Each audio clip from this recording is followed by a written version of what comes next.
Am găsit și căsuța, cam asta este, ne-a direcționat un domn de aici. S-ar putea să fie asta, era o căsuță albastră, dar nu cred. Cred că e asta. Proprietăți distincte și au fost cumpărate împreună. Și acesta este podul de acces Da, păi numai și asta. o vale, un mic pârâiaș aici. Am găsit cabana, mi-a arătat Dani mai devreme. Lasă-mă, Diana, dă-mi pace. Ești proprietar! Nu că s-au vândut, că noi n-am ajuns nici acum. Haide, Diana, bine ai venit acasă. România. Are și o oglindă, nu? Păi dacă are oglindă, are tot ce-i trebuie. Wow, ce vista faină aici. Sunt și proprietăți mai noi, dar și proprietăți în Paragina. Acolo vedeți una care abia a fost renovată. Am mai avut tentative, am avut o tentativă foarte serioasă să ne cumpărăm o proprietate în Grecia. Deci asta e căsuța. Nu știu, sunt două construcții, nu știu exact.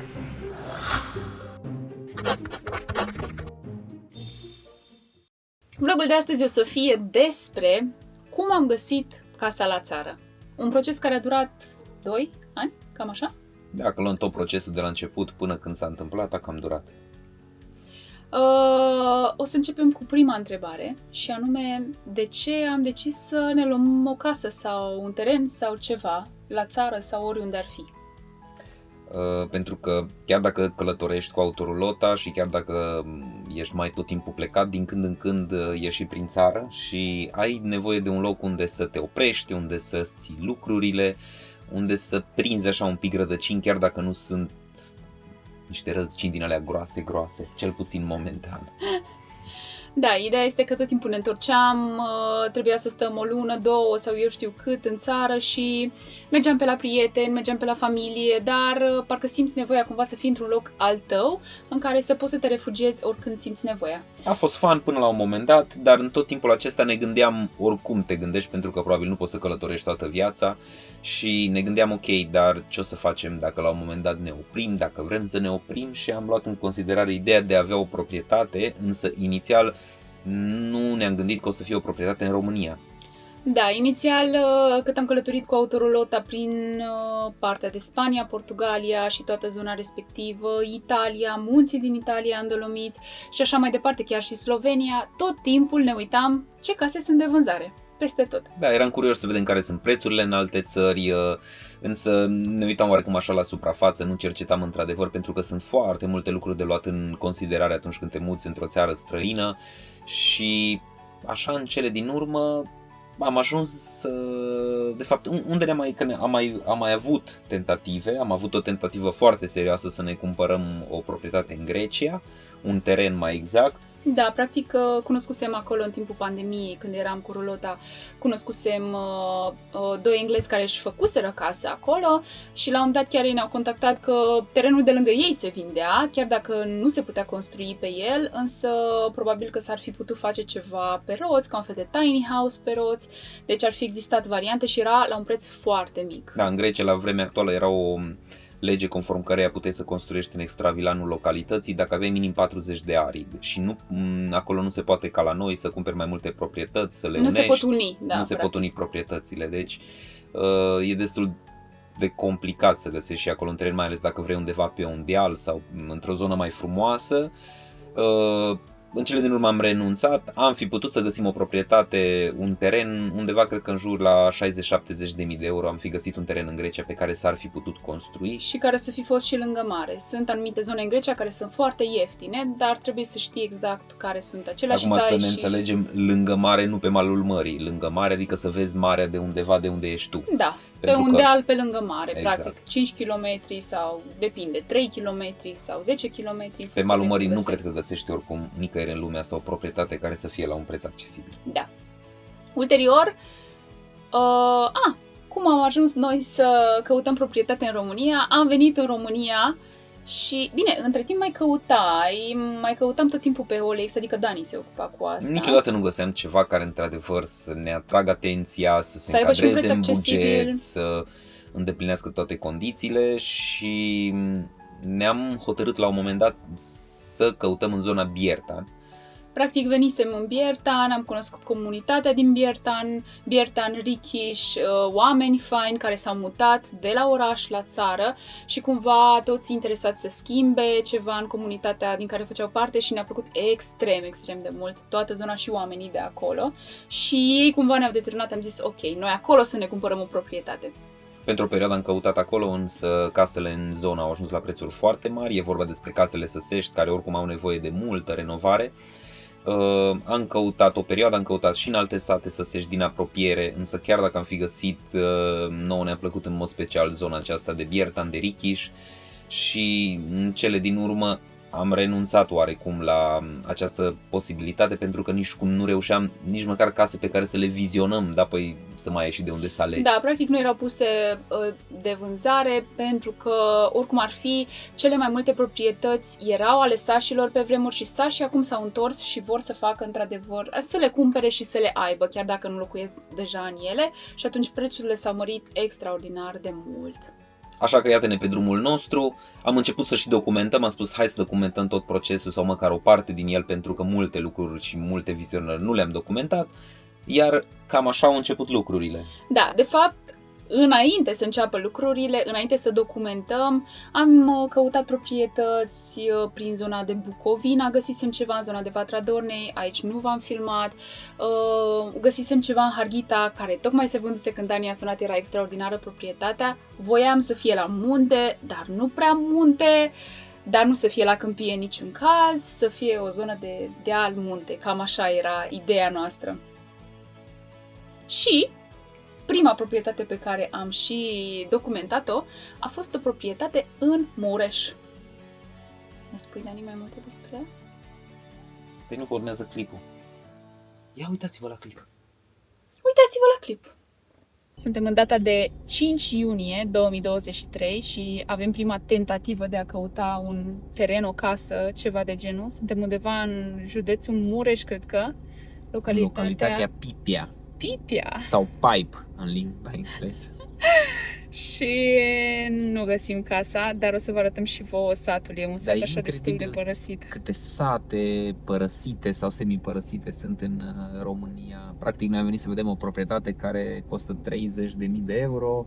Am înțeles că este o proprietate de 8.000 de metri pătrați, care are și niște ruine, căsuțe rămase pe ea, dar nu ne dăm seama unde ar putea să fie. Proprietara nu este din țară, a spus că e plecată și că se întoarce în luna iulie. Noi eram curioși să vedem zona, să vedem ce înseamnă satul Pipia. Suntem la 10 km de Sighișoara, aproximativ, ceva de gen. Să vedem cum arată zona asta. Noi am ajuns la finalul satului, o să vi-l arătăm și vouă și să vedem dacă găsim căsuța până la urmă sau nu o găsim. Ar fi interesant. S-ar putea să fie asta, era o căsuță albastră, dar nu cred. Nu cred că e asta, dar Se acolo mai vede ceva? mai văd niște proprietăți. Cerul este că s-a terminat drumul și este de acum drum forestier. Este acolo ceva, o căsuță. Cu albastru? Am văzut să fie albastră, dar hai să ne plimbăm un pic pe jos. Da, e frumoasă, foc. Avem aici o căsuță frumoasă și o biserică. Se aud păsărelele foarte fain și o luăm la pas să vedem ce descoperim aici. Biserica aceasta este din 1819 și se află chiar la ieșirea din sat.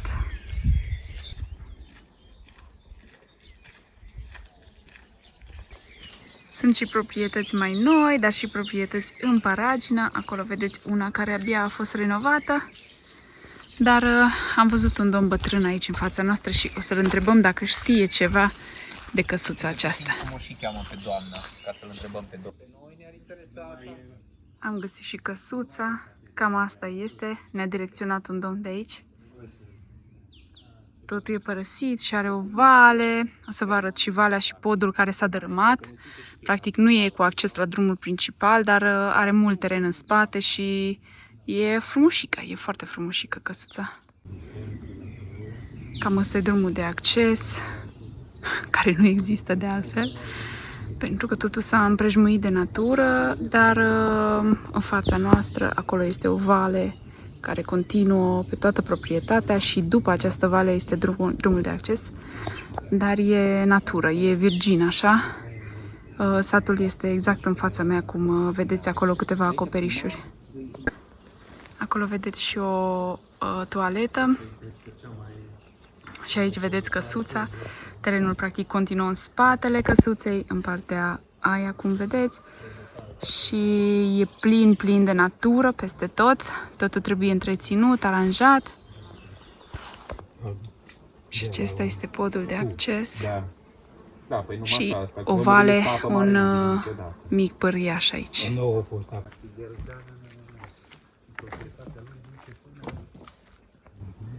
Să vă arăt și din partea asta.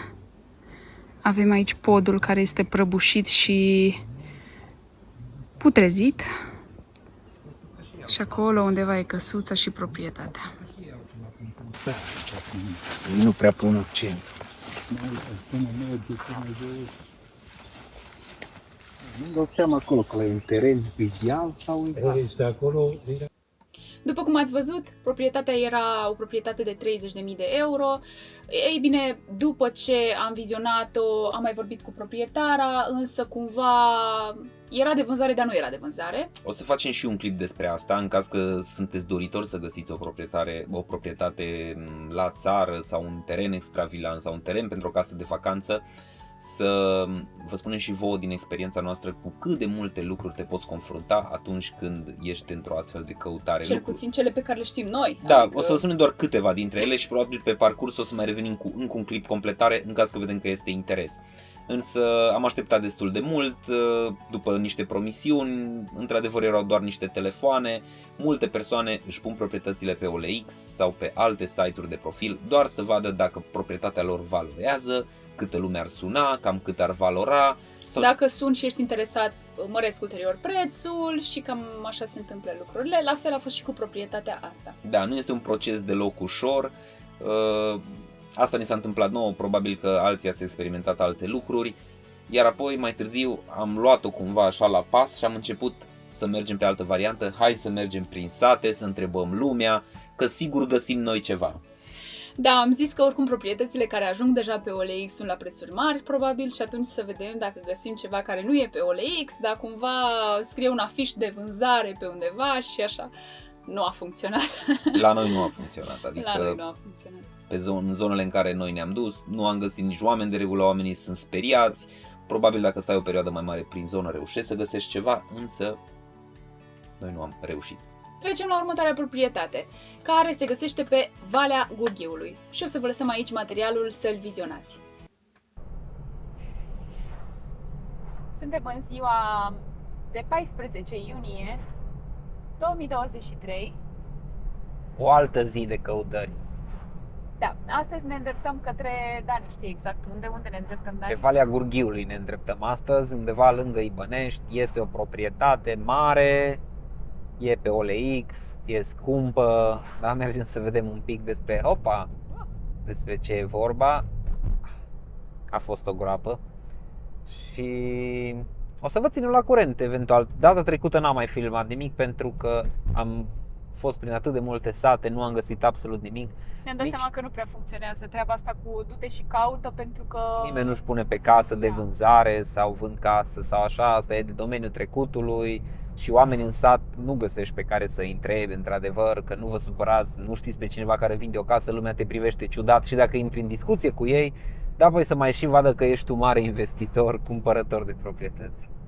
Așadar, ne-am luat din nou după OLX și mergem să vizionăm exact proprietatea asta.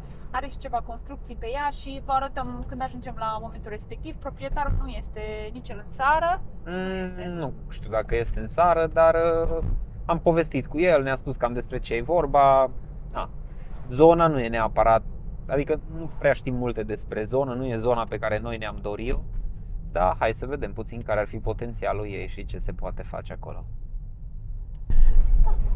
Am găsit cabana, mi-a arătat Dani mai devreme. Lasă-mă, Diana, dă-mi pace. Am căutat un pic, deci nici nu vă închipuiți cam cât de mult am stat pe aici să căutăm. Cert este că drumul e un drum așa, ca un poal de râu aproape. Cred că pe aici trece toată apa când plouă. Am ajuns in the middle of nowhere. E foarte frumoasă zona, dar e foarte remote, așa cumva.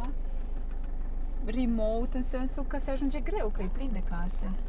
Haide, Dani, prezintă-ne Hai să proprietatea vă mai în prezint. față. Mai în față e proprietatea? Da. Păi uite, aici încă locuiește cineva.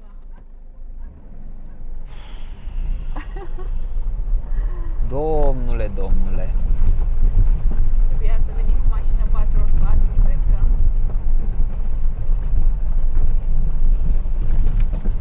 Da, asta niciodată să nu credeți când vă spune cineva că are drum de acces.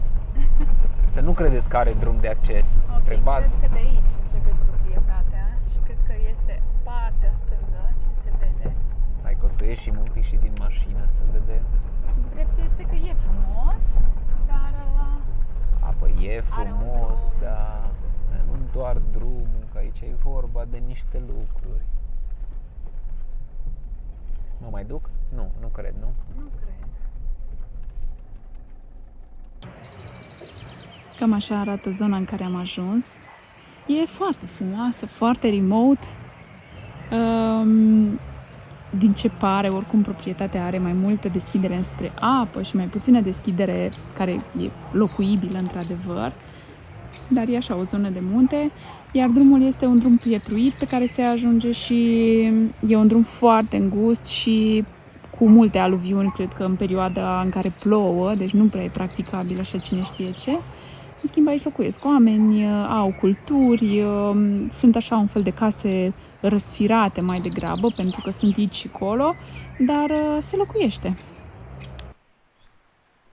Am ajuns și la proprietate care începe de aici, pe un drum forestier. De fapt, ea are două drumuri în care dă, una pe o parte și una pe cealaltă a apei. Bine ai venit la Tireu, Diana. Bine te-am găsit, Dani.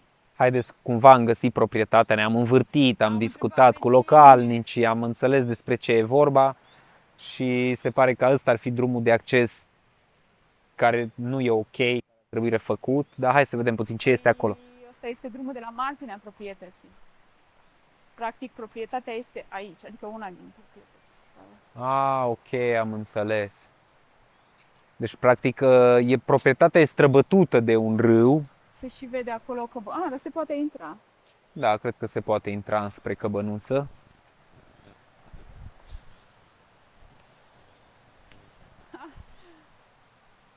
Foarte multă vegetație aici. Uite că sunt și căpșuni. Intri tu înainte? Da, Diana, mă duc eu Sau mă înainte. filmezi pe mine?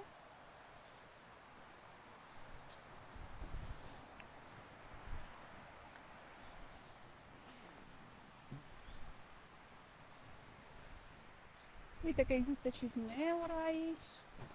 Deci fructe de pădure o să fie, dacă ne decidem pentru... Practic ce vedeți aici în stânga mea este râul, de fapt, și în dreapta este drumul forestier. Uite că am dat și de cabană. Asta este una din cabane și are direct acces de la drumul principal.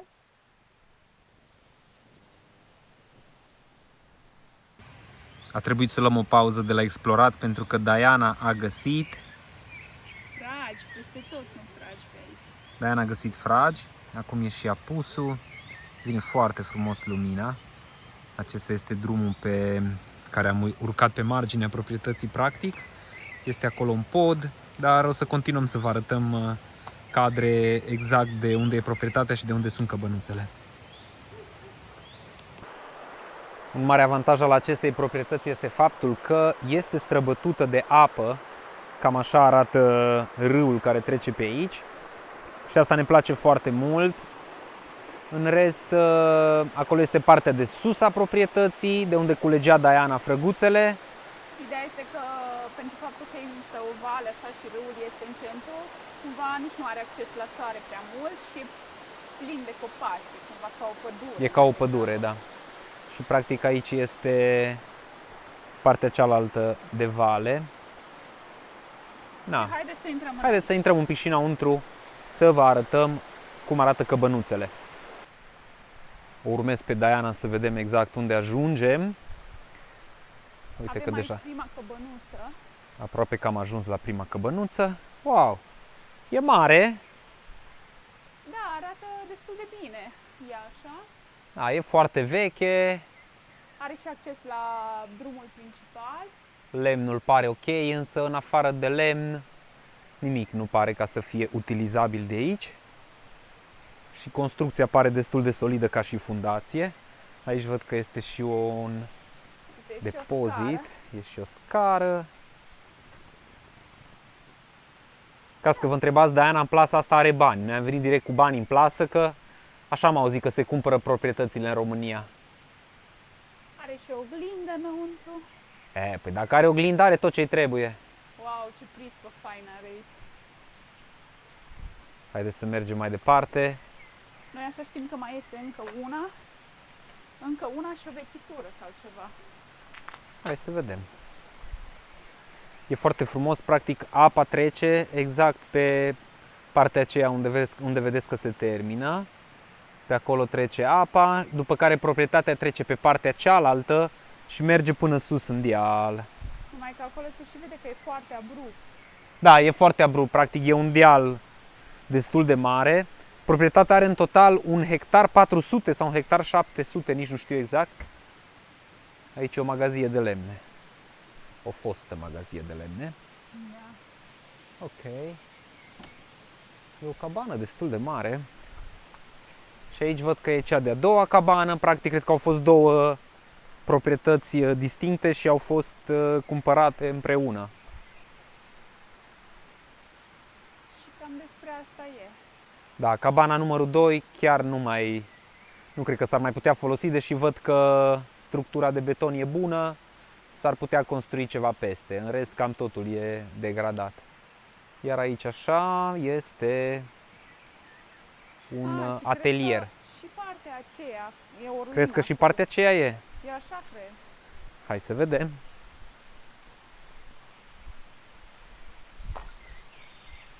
Uitați ce scaun fain e aici. Un scaun vechi. Oricum e închisă poarta, dar vedeți că aici este o dărâmătură. Și bănuiesc că și partea asta intră tot aici. Probabil. Hai să încercăm să ieșim dacă putem. Da, uite că s-ar putea. Nimic nu o oprește pe Diana atunci când vine vorba de mâncat fructe din pădure. Ia să vedem. Să ai grijă la urzici, Dani. Sunt urzici câte vrei. Acum ne scuzați pentru filmarea asta așa improprie, să-i spunem așa, dar așa e când te duci la explorat. Da, deci așa am înțeles de la vecinul cu care am vorbit, că are 3 proprietăți, din care una este... Practic asta e ruină totală. Da. Ok. Și aici ar fi un drum de acces către celelalte. Foarte mulți pomi sunt, e ca o pădure aici, chiar e ca o pădure. Și aici Ne place asta, însă e puțin umbroasă partea aceasta și umbroasă cam toată ziua pentru că e plin de copaci. Și acolo este foarte abruptă trecerea către cealaltă parte, deci... Destul de puțin poți să folosești în tocmai, să spun așa. Da. Practic sunt 3 proprietăți mici, frumoase, 3 proprietăți, dar în rest teren pe lângă mai rămâne puțin utilizabil. Și Adică te-ai gândit că dacă vrei să cultivi ceva, oricum pe partea asta nu prea se poate pentru că e umbros, iar pe partea cealaltă ajungi destul de greu. M-am înțepat. Deci are câteva dezavantaje mari. Faptul că nu e zona pe care ne-o dorim, pentru că nu e acolo în centrul Transilvaniei unde vrem noi. Și faptul că n-ai putea să cultivi chiar acolo. am terminat de vizionat și proprietatea de pe Valea Gurghiului, mai exact zona Tireu. Zona e frumoasă, însă nu este zona pe care noi ne-am dorit-o. Deși e foarte frumos poziționată, aer curat, multă liniște, proprietatea are undeva în jur de 1,4 hectare, așa scrie în anunț, însă în realitate sunt foarte multe dealuri, foarte multe denivelări în cadrul acestei proprietăți și eu am simțit mai degrabă că undeva în jur de probabil 60, 70, 80 de ari, să spun, ar fi proprietatea pe bune. Erau cele 2 cabane, însă trebuie demolate și reconstruite. prețul e unul mare, din punctul meu de vedere e un preț piperat, 135.000 de euro, probabil că se mai negociază puțin, însă la prețul ăsta mi se pare că ai putea să găsești și altceva. Și în plus drumul de acces nu era cel mai bun drum, era un drum pietruit și era și o problemă cu un pod undeva la un moment dat, dar asta e de vânzare.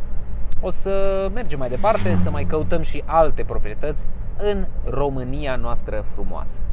Cum vi s-a părut prețul proprietății? Poate puțin mare, poate nu, depinde de bugetul fiecăruia, depinde de cum își imaginează fiecare lucrurile. Nu noi facem prețurile proprietăților, însă se întâmplă de multe ori ca oamenii să aibă la un moment dat impresia că proprietatea lor valorează mult mai mult decât, să spun așa, valorează în realitate, însă până la urmă dacă este cineva care o cumpără, asta e cel mai important. Prețul este dat până la urmă de cerere și ofertă. Nu știm exact dacă în cele din urmă s-a vândut sau nu s-a vândut proprietatea.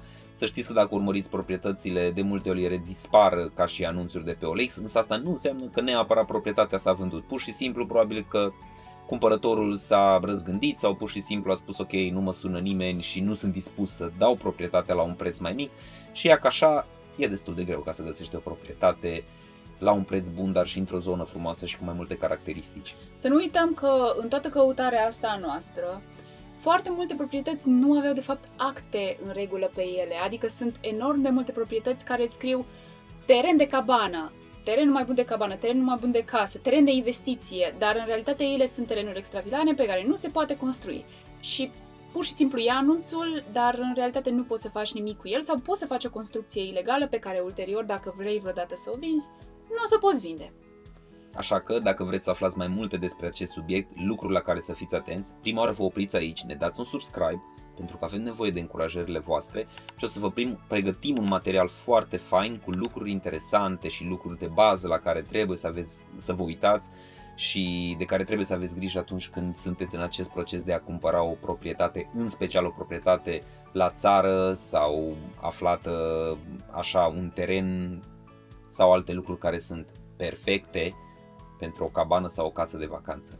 Ați văzut și proprietatea asta de pe Valea Gurghiului, că avea un râu care trecea cumva parcă pe mijlocul ei. În sine zona care putea fi construibilă era o zonă foarte mică și în rest era un deal foarte abrupt, care era și cu mulți copaci, deci nu-ți dădeai seama ce e acolo, dar cumva destul de greu de construit, mi s-a părut. Și un alt dezavantaj era că poziționarea construcțiilor care deja existau pe proprietate erau destul de umbrite, iar starea de degradare cred că ar fi necesitat mai degrabă o reconstrucție sau o renovare foarte, foarte serioasă. Pe lângă asta, mi se pare că e important pe o proprietate să fie soare și soare cel mai probabil nu ar fi fost nici în cea de la Pipea pe care v-am arătat-o mai devreme, deși era frumoasă proprietatea și era și destul de izolată. Aici în niciun caz n-ar fi existat soare, poate dacă ai fi tăiat mulți copaci, deși aveai un zid lângă. Oricum vorbim de foarte multe lucruri, vorbim de soare, vorbim de utilități, vorbim de acces la proprietatea pe care urmează să o cumperi, vorbim de acte, vorbim de vecini, vorbim de multe lucruri care trebuie luate în considerare, lucruri la care nu te gândești, te arunci cu entuziasm, e foarte bine că faci asta, însă este bine să fii informat. În cazul nostru, când nu mai aveam nicio speranță, la un moment dat... Bine, Dani se tot uita, adică tu te tot uitai după proprietăți. Nu mi-am pierdut cumva speranța, dar sincer nu mai aveam chef să mă duc și să caut și să aștept și să mă plimb pe la uși și să întreb și să bat, pentru că nu mai aveam răbdare, pur și simplu am spus ok, o să vină ea la un moment dat când o să vină, însă din când în când mă uitam și într-o seară era ora 12:30, Diana deja dormise, eu mai aruncasem o privire pe OLX și... am găsit proprietatea.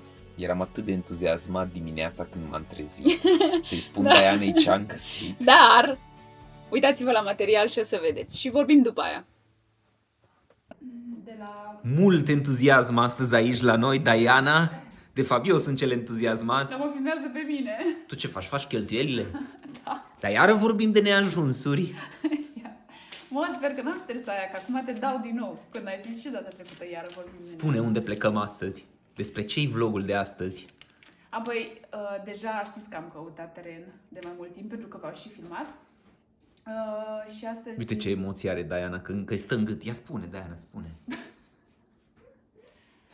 Astăzi Dani s-a uitat pe OLX și a găsit ceva teren cu o căsuță veche pe el. Un teren mare, frumos, cu pădure, cu de toate, cu râu, cu așa. Și mergem să vedem și vă luăm pe voi. Am găsit cel mai fain teren posibil pe care noi îl căutăm de mult și eu sunt sigur că ăsta o să fie terenul nostru, nu știu de ce, am mai fost, am vizionat atâtea, ba s-au vândut, ba nu ne-au plăcut și ăsta e cel de astăzi. Ne punem pe drum și o să vă invităm și pe voi să vedeți ce o să facem noi acolo. Ăsta înseamnă entuziasm. Tu ce râzi? Tu ce cauți aici sub scări? Pun haine, să am din astea haine curate pentru noua moșie. Pentru noua achiziție. Oana nu poate să vină cu noi ca să vadă. Ea e cu energiile, are 2 bețe din alea de cupru și caută energia bună, dar o să ne descurcăm și noi. Păi după aia chemăm omul cu energie. Când trebuie să plătim, atunci o chemăm pe ea. Când trebuie să plătim, da. Ești gata? Da, sunt Dar gata, spune-mi, te rog, că aproape de gata. data asta ajungem la timp. Oh, Doamne. Hai că s-o vândut deja de Ești proprietar! Nu că s-au vândut, că noi n-am ajuns nici acum. Noi nici la FNI n-am pus bani la... Noi n-am pus bani nici la FNI la timp, nici la Caritas. Nicăieri n-am fost prezenți și ne mirăm că suntem așa cum suntem, întârziați. Poftim. Asta? Ăla se pune cu altceva. Uite că ne lipsește videograful. Da, dacă n-ați plătit-o, dacă n-ați plătit-o, Trebuie să stea acasă, să lucreze. Corect. Avem sunet? avem sunet aproape. Apare acolo sunetul. Ce proiect imobiliar drăguț o să dezvoltăm acolo pe proprietatea noastră. Din ce bani, Dani? No, iară vorbim de neajunsuri, eu nu mai pot să mai vorbesc de neajunsuri.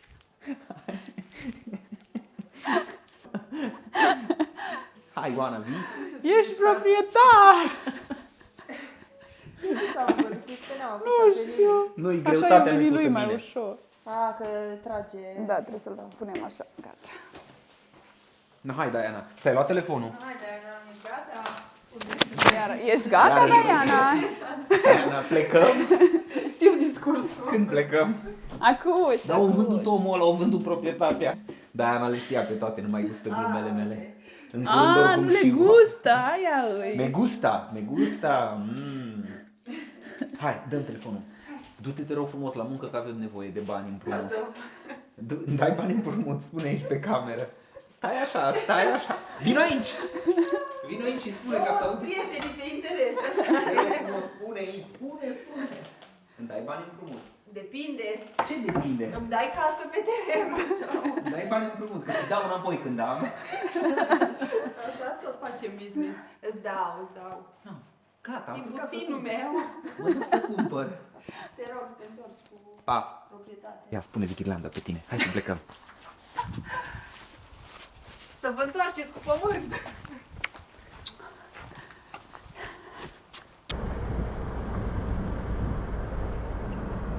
Am intrat. Chiar e super drăguț, e așa frumos. Am pornit și GPS-ul să vedem exact unde e căsuța. Ăsta e singurul vlog pe care l-am făcut cap-coadă despre asta.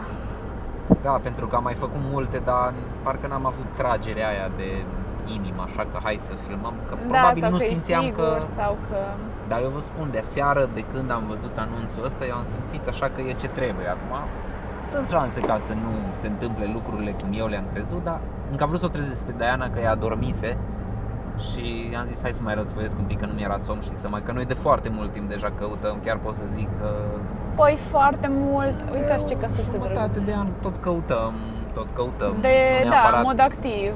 Ai căutat Da. în mod activ o perioadă lungă. pe tot ceea ce înseamnă OLX și anunțuri imobiliare, da, însă varianta asta cu să mergem pe sate nu am făcut, adică am făcut-o și nu a dat rezultat o dată sau de 2 ori, nu mai știu. Da, era zonă foarte ciudată. Aici am Facem înțeles dreapta că aici la facem biserică. Dreapta la biserică, uite, aici sunt copii care se la școală.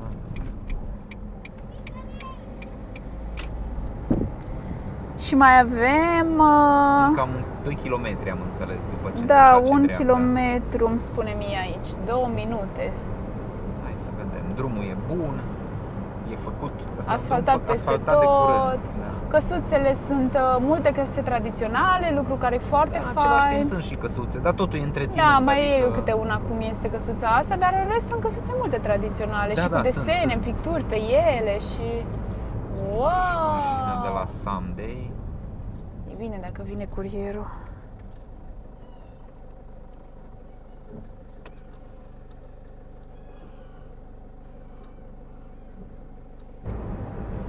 Așa frumos și verde este. Bine, venim și într-un moment foarte bun al anului. Și e luna septembrie, încă e verde. Da, bine, fiind și zona mai de Wow, ce pădure, hambar frumos fac aici. mai avem 500 de metri. Îmi bate așa inima. Duc, duc, duc, duc, duc, duc, duc, duc. Au drum foarte bun Da. până acolo, deși nu e drumul principal și lucru care ne bucură foarte mult pentru că niciodată nu ne-am dorit un teren sau o casă la drumul principal. Casele sunt destul de răsfirate în zona asta, lucru care e fain și nu sunt casele foarte apropiate una de cealaltă. Și avem și un pârâiaș aici. Îl avem, vezi, Diana? Îl avem pe pârâiaș. Îl avem pe pârâiaș. Acesta e pârâiașul și cred că pârâiașul ăsta separă și proprietățile. Ne oprește-te puțin, cred că trebuie să facem dreapta. Da, dar facem dreapta pe aici și ajungem. Da, pe podul ăsta. Da, tot înainte. Pe aici, așa e? Da, da, suntem bine, pe aici se merge. Wow, și am ajuns! Asta e căsuța. Doamne, ce frumos e! E chiar frumos. Asta Și e tot căsuța. terenul ăsta din față ar fi al nostru. Practic așa merge. Ce zonă jur, e așa de faină. Uite, poți să intri aici. Nu poți să intri. Nu, că asta e proprietate? Păi asta e proprietatea noastră. Nu cred. Da, toată asta. Tu zici pe bune că așa o fi? Da, și pădurea asta e noastră, până mai încolo la casă. Serios? Da. Unde să parchez? Du-te mai în Doamne, ce față. frumos, e E perfect. așa frumos. E așa frumos. E așa frumos, nu vine să cred. Nu vine să cred.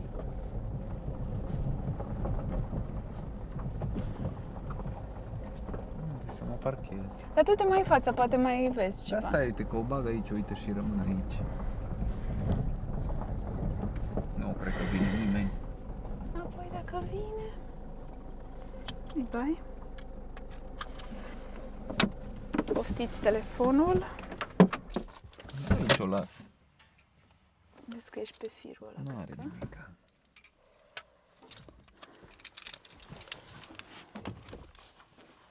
Că nu văd unde aș putea ca să o bag altundeva. A, uite acolo, uite, se putea băga. Păi poți să duci dacă vrei. Ca Da, să hai, ia tu ăsta și mă duc nu să duc. Ca să nu ne tot gândim la... Doamne, Diana, e așa de frumos. E așa de frumos. Mie nu vine să cred.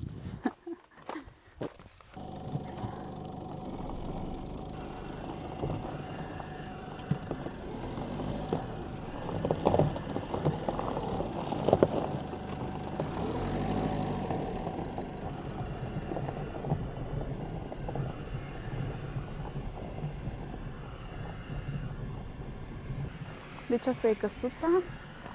Nu știu, sunt două construcții, nu știu exact. Dar din poze cam asta pare a fi. E drăgălașă foc, chiar e frumoasă foc și zona e faină.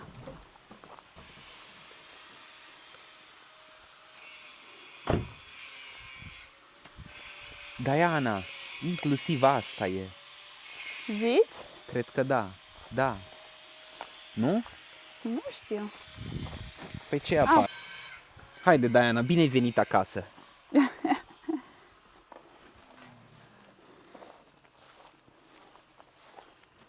Asta este căsuța. Doamne, toată viața mea mi-am dorit o căsuță din asta tradițională. Doamne, e așa Cine s-a frumos gândit că o loc. să vin în Ardeal ca să o găsesc? E așa frumos locul, incredibil. Căsuța e din, Asta e șura. din cărămidă, din ce am înțeles. Wow, uite, Diana, cuptor. Cuptor de lemne.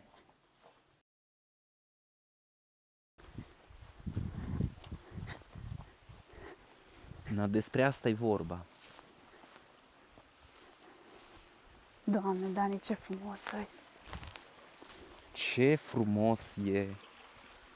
Hai să vezi ce liniște e! Wow.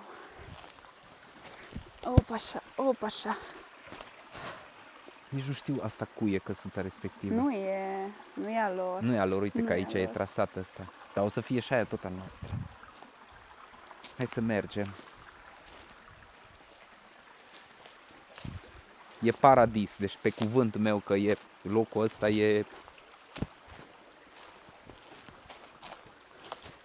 ceva ce n-ai văzut.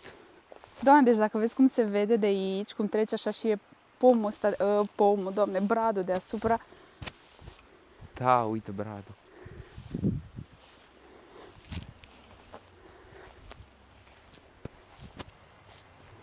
El nu știu dacă are, sau bab, cred că aici au fost animale, dar a de fapt accesul A fost, că tocmai am călcat pe gunoi. pe gunoi, da. Accesul la râu e pentru toată lumea. Care pentru toată lumea? Păi ăsta e râu, poți să ieși aici. Da. Vauzie. Și ești așa protejat pe stânga și pe dreapta, de încă așa Te trec fiori. mă trec fior, da. Uite, acolo tiny house peste tot. Lasă că o ținem pentru noi momentan, mai vedem noi. Tiny Doamne, house. ce frumoasă e. E o proprietate imensă, imensă. Exact așa cum am visat noi, să ai multă treabă aici. Wow, uite ce frumos e copacul ăsta.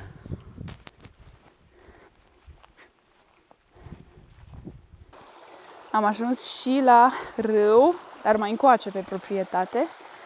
Și cam așa se prezintă. Avem și lens flare în cameră. Foarte drăguț. Îl vedeți pe Dani acolo. Hai, Diana, să vedem ce e după dealul ăsta. Hai să vedem. Deja Dani. ne-am dus atât de departe de nu mai se vede casa. Uite, un nuc aici. Deci, Doamne, locul ăsta e paradis. E divin. Deci Chiar locul e ăsta e divin. paradis. O să vă chemăm pe toți cei din comunitate aici. Că putem să facem aici o întâlnire mare. Întâlnire. E așa de frumos. Uite-ți ce frumos e luciul de apă aici. Hai să Doamne, vedem ce apa. frumos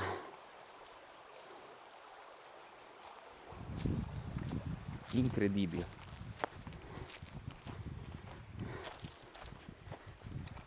Vai, ce frumos e și aici. Și cred că aici se și Aici termină. se și termină. Pe deal. Da.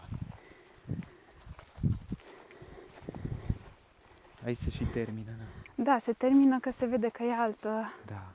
proprietate. Wow. Incredibil. Deci, practic, cam asta ar fi tot ce vedeți până la cablu de curent acolo. E imensă. Și inclusiv, cred că, nu știu dacă nu e și pădurea. prin pădure, o parte din pădure. Pădurea aia, da. De Doamne, acolo. ce frumos e nucul ăsta. Ce povești aici se pot face. Doamne, ce frumos e. Și cum se aude apa și cum se aud greierii. Doamne, ce frumos. Mi-a tăiat respirația așa, nu știu, zici că... Da, de când am văzut căsuța mi-a tăiat respirația. Da. Asta a fost ca și când te-am găsit pe tine în pom. Da, mă, Dani. Numai că eu nu ți-am tăiat respirația. Nu. No. Nu.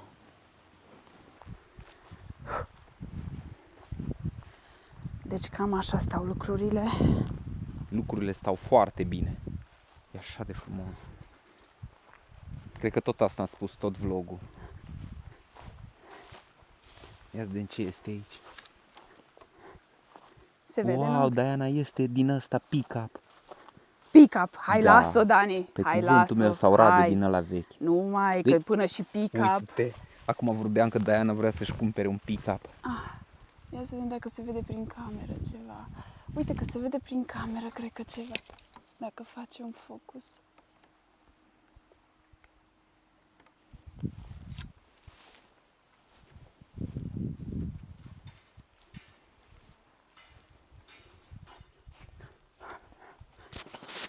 Ce căsuță. Deci să știți că deja noi ne căutăm o proprietate de...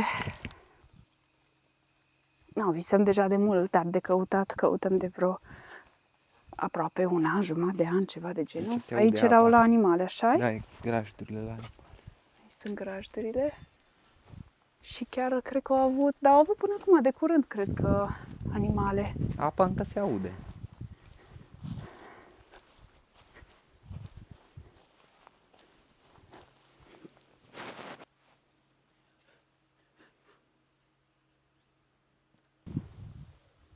Cam așa e partea de căsuță.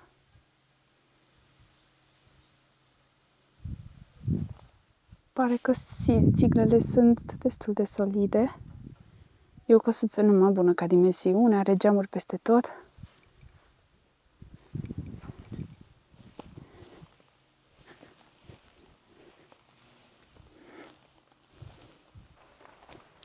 Și asta ce era pe vremea comunismului, căsuța O asta. casă de unde era ăsta de dus, pompele, aici erau pompele care duceau apa sus. Adică era preluată din râu. Cred că da. Da, uite că ai aici bazinul. Păi tu aici tu ai apă câtă vrei.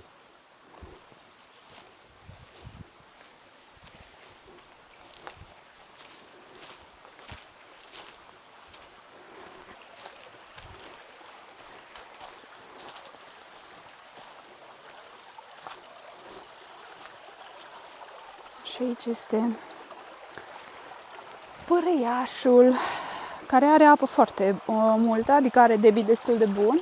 Trebuie să vedem dacă reușim să ajungem cu oamenii la o Consens. înțelegere, la un consens și să fie a noastră. Dar dacă e să fie a noastră, o să fie a noastră. Și eu simt că e să fie a noastră.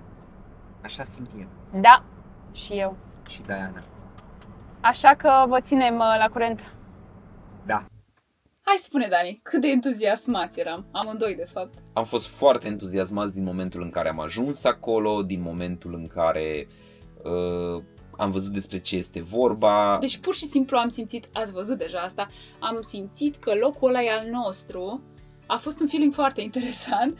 Am simțit că ni se potrivește, am simțit că este perfect pentru orice am vrea noi să facem ulterior. Am simțit cumva că ăla e, mi se părea superb locul. Era superb.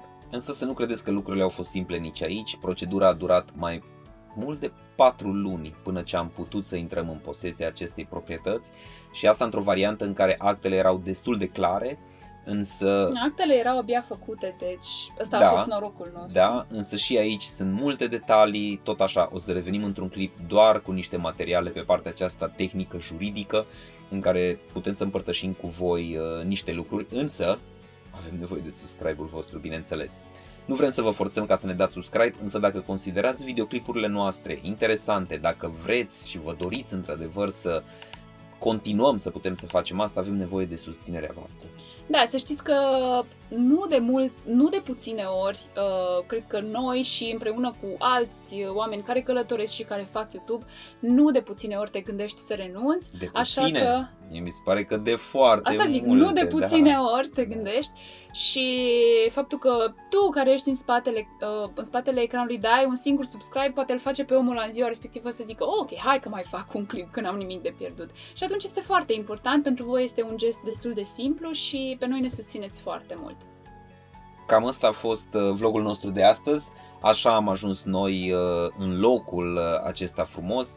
Cu toții v-a spus că vă place locul, ne bucurăm foarte mult, vă mulțumim pentru mesajele frumoase, pentru cuvintele de încurajare. Într-adevăr, e mult de muncă acolo, într-adevăr e investiție de făcut, însă Noi vrem să facem totul lent, cu pași mărunți, nu ne aruncăm, din nou nu e o decizie de o viață, putem să ne răzgândim oricând și vom călători în același timp, adică nu vom renunța la nimic din ce... Vom face exact așa cum simțim atunci când facem lucrurile. da, nu avem termene de vrem să fie gata acolo ceva, nu știu cât timp, pentru că nici măcar nu știm ce vrem să facem momentan. Dar puteți să veniți, exact, veniți cu idei în continuare. Da, veniți cu idei, exact. Ideile ne ajută mult, o să vedeți că avem o idee despre ce vrem să facem și proiectul o să fie foarte interesant și vom avea nevoie de ajutorul vostru în tot procesul. Ne va ajuta foarte mult să ne dați idei, să ne dați sfaturi, poate unii dintre voi chiar cunosc tot procesul și atunci ne veți ajuta mult dacă veți rămâne pe aici. și rămâne mai întâi să ne întâlnim cu un arhitect, să vedem exact ce se poate face și dacă putem să păstrăm construcțiile care există deja. Arhitect, structurist, o să vedem exact. Până data viitoare, nu uitați subscribe, like și neapărat un share ca să afle și alții de noi și de faptul că voi ne urmăriți. Ne vedem data viitoare pe Bine de vacanță! Mi-au crăpat pantalonii? Nu. Ai grijă de ei că trebuie să investim aici.